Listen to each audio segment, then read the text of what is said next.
नमस्कार, मैं हूं अजय कुमार। मैं हूं रमेश भट्ट। और आज हम चर्चा करने जा रहे हैं जो सब्जी आप खाते हैं उसकी कीमत जो आप अदा करते हैं उसका कितना फीसदी हिस्सा बिचौलिए खा जाते हैं। क्या आपने इसके बारे में कभी सोचा है? इस पर करेंगे बड़ी चर्चा, लेकिन सबसे पहले हेडलाइंस। नीडो हत्या मामले में जंतर मंतर पर प्रदर्शनकारी छात्रों के बीच पहुंचे राहुल, कहा नीडो को मिलेगा इंसाफ।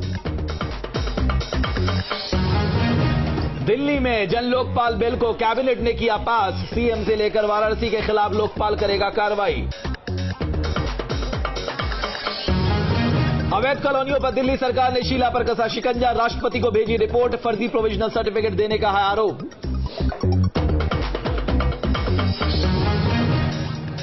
आपने विधायक की खरीद फरोख्त के लिए 20 करोड़ की सौदेबाजी का लगाया आरोप, कई बीजेपी नेताओं का लिया नाम, जेटली ने आरोपों को बताया बकवास। और 15 रुपए किलो सस्ती होगी सीएनजी, पेट्रोलियम मंत्री वीरप्पा मोइली का बयान, पीएनजी के भी घटेंगे दाम।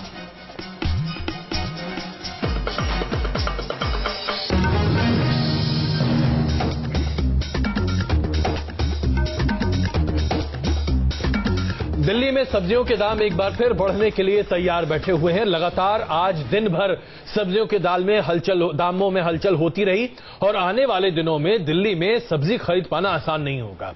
वजह क्या हो सकती है? वजह यह है कि दिल्ली की सब्जी मंडियों में काम करने वाले बिचौलिए अपने कमीशन को लेकर हड़ताल पर जाने की तैयारी कर रहे हैं। अब इसमें आपके लिए दिक्कत क्या है?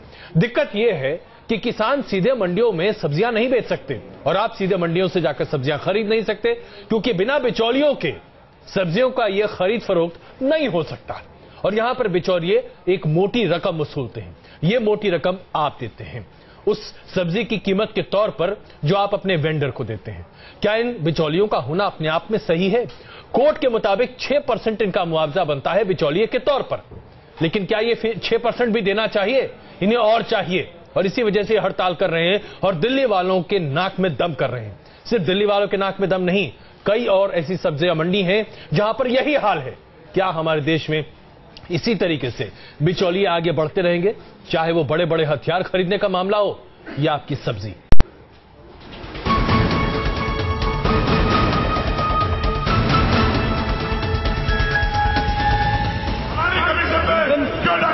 तस्वीरें दिल्ली के आजादपुर मंडी की हैं, जहां थोक व्यापारी राज्य सरकार के उस फैसले से नाराज हैं जिसमें थोक व्यापारियों को किसानों से मिलने वाले कमीशन पर रोक लगा दी गई है।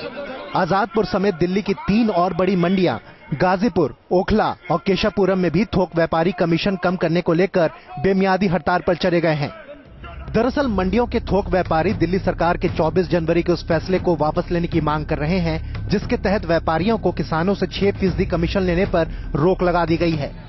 इसके जरिए सरकार की मंशा फल और सब्जियों के दाम कम करने की है, लेकिन फैसले का विरोध कर रहे थोक व्यापारियों की मांग है कि मंडी में आने वाली सब्जियों का कमीशन किसानों से वसूलने दिया जाए, न कि खुदरा व्यापारियों से। सरकार की मुश्किल और बढ़ गई है क्योंकि दिल्ली की चारों मंडियों के व्यापारी हड़ताल पर चले गए हैं। आजादपुर मंडी में भारी संख्या में जो व्यापारी हैं वो हड़ताल पर बैठे हुए हैं और टोपी भी लगाई है इन्होंने जिस पर मंडी बंद लिखा हुआ है। इनकी मांग है कि जो 6% कमीशन किसानों से लिया जाता था, बिचौलिए लेते थे, वो अब आड़तियों से लिया जाएगा, जिसके चलते महंगाई बढ़ जाएगी और इनके ऊपर महंगाई का काफी बोझ पड़ेगा। प्रदर्शन के 2 तरीके हैं, यहाँ पर कपड़े उतार कर भी बैठे हुए हैं और टोपी भी पहनकर बैठे हुए हैं। बात करते हैं क्या मांगे हैं आपकी? हमारी एक ही मांगे, जो 47 जब पीछे जब कमीशन कट रही है वही कटनी चाहिए, तो उनकी फरमान नहीं होना चाहिए। गवर्नमेंट को हमारा साथ देना चाहिए। यहाँ पे किसान नहीं है, व्यापारी हैं। इसके पीछे व्यापारियों की दलील है कि दिल्ली में किसानों की तादाद बहुत कम है और यहाँ ज्यादा व्यापारी हैं। कारोबारियों के मुताबिक ऐसे में खरीदार उन्हें कमीशन ही नहीं देगा और उनकी रोजी रोटी खतरे में पड़ जाएगी। वहीं सरकार इस फैसले के पीछे दिल्ली हाईकोर्ट के आदेश को बिना बताते हुए अपने आदेश को सही ठहरा रही है। ये तो कुछ पॉलिटिकल है, कुछ चंद लोग हैं जो हड़ताल को अंजाम देने की कोशिश कर रहे हैं और ये कोई हमारी गवर्नमेंट पे ठीकरा फूट जाए ऐसा कुछ है, क्योंकि नहीं तो ये बीमारियां तो पैदा की हुई पिछली गवर्नमेंट की हैं, हमने तो पैदा नहीं की हैं आज। तो वो कमेटी के लिए मैंने उनको बोला है और वो कमेटी बना के फैसला लेंगे। तब तक तो ये कोर्ट का जो लॉ के अगेंस्ट कैसे जा सकती है गवर्नमेंट, जो कोर्ट के आदेश हैं। सरकार के वरिष्ठ मंत्री मनीष सिसोदिया ने इस हड़ताल पर सख्त रुख अपनाते हुए कहा है कि इस फैसले से किसानों को फायदा होगा और सरकार ने हड़ताली कारोबारियों के खिलाफ एस्मा लगा दिया है। अगर यहाँ ये व्यापारी किसी ट्रक को रोकेंगे या किसी ट्रक को काम नहीं करने देंगे तो हम इनके खिलाफ सख्त कार्रवाई करेंगे। कोई भी सामान अगर यहाँ आएगा और उसको रोका जाएगा तो हम इनके खिलाफ सख्त कार्रवाई करेंगे। कमीशन पर इस तकरार में अभी तक ना तो कोई कारोबारी पीछे हटते दिख रहे हैं और ना ही सरकार, लेकिन इस सबके बीच आम आदमी फंसता दिख रहा है। हड़ताल के पहले ही दिन खुदरा बाजारों में सब्जियों की आवक कम दिखाई दी और अगर ये आगे भी जारी रहा तो हो सकता है कि कम सप्लाई के चलते आम आदमी को फल और सब्जी के लिए ज्यादा दाम देने पड़ जाए।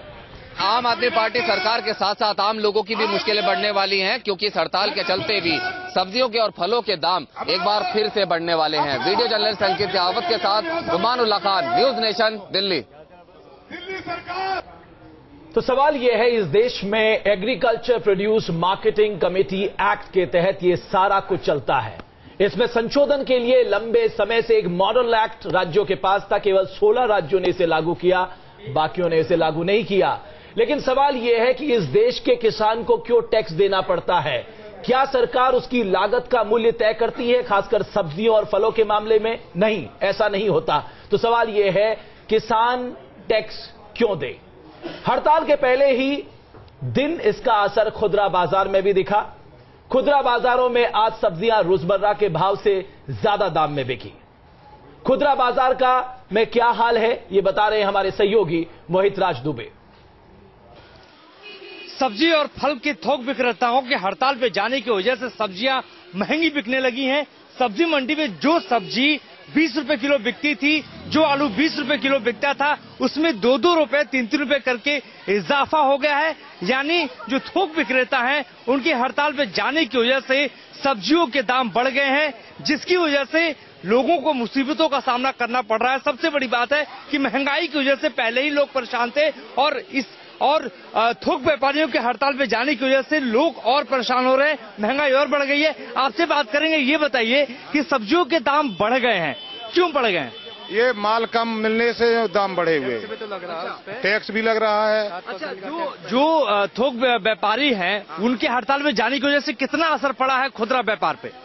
माल नहीं मिल रहा उनके जाने से। जैसे हम जाते तो मासाखोरों से माल लेना पड़ा, आढ़त पे माल मिलता, सस्ता मिलता था। टमाटर कितना महंगा हुआ? आप टमाटर बेच रहे हैं? टमाटर ये हम 16 रुपया 15 रुपया बेच रहे थे, आज 20 बेच रहे हैं। आगे चलते हैं, प्याज का दाम भी बढ़ गया है। आपसे बात करेंगे, आपके पास हरी सब्जियां हैं, करेले का क्या रेट है? करेला भाई साहब 60 रुपए किलो भाई जी। अच्छा, हाँ जी। थोक व्यापारी हड़ताल पे गए, उसकी वजह से क्या कोई दाम बढ़ा है इसका? उसका दाम इसलिए भाई साहब बढ़ा हुआ है, घटा नहीं, बढ़ा हुआ है जी। बढ़ा हुआ है? कितना बढ़ा है इसका दाम? कम से कम 10 रुपए किलो बढ़ा है जी। आपको बता दें कि 6% दिल्ली सरकार ने कमीशन जो थोक व्यापारी लेते थे किसानों से, वो लेने के लिए मना कर दिया है, जिसकी वजह से जो थोक व्यापारी वो हड़ताल पे चले गए थे। और दिल्ली सरकार का ये कहना था कि वो अगर कमीशन लेते हैं तो खरीदारों से ले। आलू, प्याज, टमाटर उसका दाम बढ़ गया, तो ऐसे में आने वाले दिनों पे जो लोग हैं वो परेशान हो सकते हैं। दिल्ली की जो सरकार है उसने एस्मा लगा दिया था, लेकिन एस्मा का असर थोक व्यापारियों पे नहीं पड़ा, फिर भी वो हड़ताल पे गए। वीडियो जर्नलिस्ट सूरज सिंह के साथ मोहित राज दुबे, न्यूज नेशन, दिल्ली। और इस मुद्दे पर चर्चा करने के लिए हमारे साथ मौजूद हैं मुकेश तिवारी जी, जो कि चेयरमैन हैं गाजीपुर मंडी समिति के, और देवेंद्र शर्मा जी, जो कि कृषि विशेषज्ञ हैं। मुकेश जी, सबसे पहला सवाल आपसे, जिस तरीके से सब्जी मंडी में हड़ताल की बात चल रही है और जो कीमतें बढ़ती हुई दिखाई दे रही हैं, मांगे वाजिब हो या ना हो, सवाल यहां ये उठता है कि क्या बिचौलियों को इस तरीके से मनमाने तरीके से पैसा वसूलने की छूट होनी चाहिए? देखिए, मनमाने तरीके से पैसा वसूलने की छूट किसी को भी नहीं होना चाहिए, चाहे वो शब्द बिचौलिया हो, चाहे वो शब्द जो है व्यापारी वर्ग हो, चाहे वो कमीशन एजेंट हो, चाहे वो ट्रेडर्स हो। लेकिन इस हड़ताल को आपको किसी और नजरिए से भी समझना होगा। जी बताइए। मैं ये नहीं कह रहा हूं कि 6% कमीशन जो है वो सेलर से लिया जाए, मैं बिल्कुल इस हक में हूं। 6% कमीशन जो है परचेजर से लिया जाए। दिल्ली बदली है, सन 76 से जो है एक्ट चल रहा है, 98 के अंदर जो है एक्ट लागू हुआ है जी। क्या आपको लगता है मंडियों के अंदर एक्ट कहता है कि जो केला है रॉ मटेरियल बिकेगा, कच्चा बिकेगा? क्या आप कच्चा केला खरीदेंगे मुझसे? आपको तो पक्का केला चाहिए। पक्का केला मुझे कौन बेचेगा? पक्का केला आपको कौन बेचेगा? वो एक दूसरा ट्रेडर होगा जो कच्चे केले को प्रोसेस लेकिन आपको किसान 6% क्यों दे? मेरा बुनियादी सवाल ये है। किसान बिल्कुल 6% ना दे। लड़ाई तो इसी बात की चल रही है। नहीं, लड़ाई इस बात की नहीं चल रही है। इसको इस मुद्दे को बड़ा कर दिया गया है। आजादपुर सब्जी मंडी अपने आप में एक मंडी है, ठीक है, वो एशिया की सबसे बड़ी मंडी है। उस मंडी के अंदर एक बाई लॉज बना।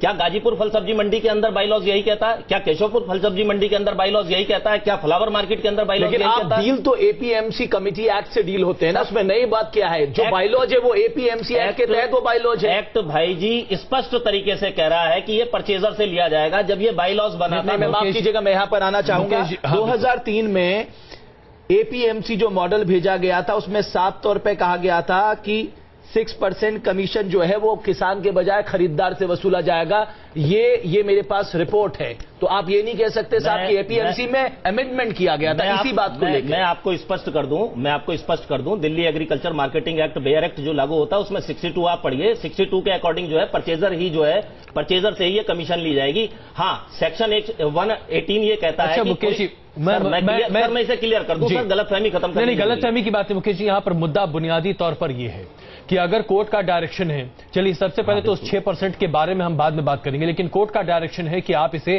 सेलर से लें, आप चाहे सेलर से लें या आप इसे बायर से लें, यानी कि किसान से लें या फिर आप जो आदमी खरीदार है उससे लें, आपकी सेहत पे तो कोई फर्क पड़ता नहीं। आपको तो भाई कमीशन लेना है, 6% लेना है। इसमें हड़ताल करने की क्या जरूरत है जब 13 राज्यों में यही सिस्टम लागू है? आप दिल्ली में इसको लागू क्यों नहीं करने देना चाहते? दिल्ली में ये लागू होना चाहिए, हम इसके पक्ष में। हम 6% कमीशन नहीं लेते। 6% कमीशन जो लेने का हकदार है वो कमीशन एजेंट है। हड़ताल किस बारे में हो रही है? हड़ताल तो इसी बारे में हो रही है कि आप सिर्फ 1% कमीशन ले। हड़ताल किस बारे में? हड़ताल इसी बारे में हो रही है। 1999 से ये मामला अधर पे लटकाया था कांग्रेस की सरकार ने। तब आपने जाके सरकार से क्यों नहीं कहा ये अच्छा कदम है, इसको लागू करवाइए करके? तब आप क्यों नहीं गए? मैं इसी चीज को स्पष्ट कर दूं, मैं ये कह रहा हूं दिल्ली के अंदर 9 मंडियां कार्यरत हैं। 9 मंडियों के अंदर अपने बाई लॉज होते हैं, लेकिन कोई भी बाई लॉज जो मेन एक्ट है उसकी मूल भावना को मार नहीं सकता। ये तो आप समझ रहे हैं, ये स्पष्ट है। आजादपुर मंडी के अंदर बाई लॉज बना जो बेयर एक्ट के 62 की मूल भावना के विपरीत हो रहा था। उसको हिमाचल की एक एसोसिएशन ने चैलेंज कर दिया, मामला कोर्ट में चला गया, हाई कोर्ट में चला गया। मैं जरा देवेंद्र जी को भी यहां शामिल कर लूं। देवेंद्र जी, क्या आपको लगता नहीं है कि जो तमाम हड़ताली लोग हैं जो आज मंडी में सब्जी की आवाजाही को रोकते हुए बैठे हैं,